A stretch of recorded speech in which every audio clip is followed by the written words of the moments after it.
AGTEK Tech Tip, using F7 Snap.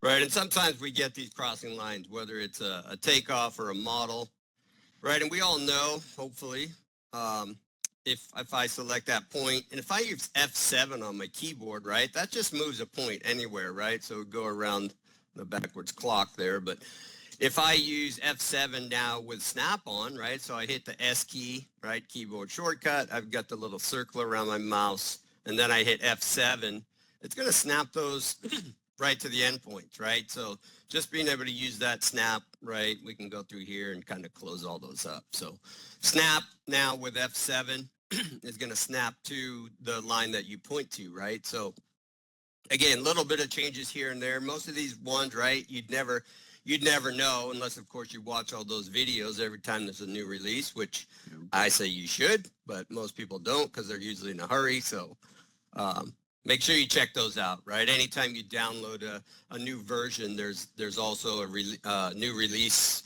new features video that Greg does. So kind of shows a lot of these things that we'll be showing here today. Hey, that F7 also kind of a game changer too, right? I mean, especially if you have a complicated project from vector data, right? You're trying to combine PDFs one to the other, and you want to just move them a little bit closer, just so that the first page vectorizes and joins to the second page to the third page.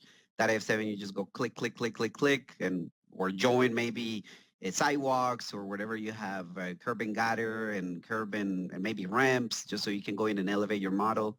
Again, game changer. Exactly.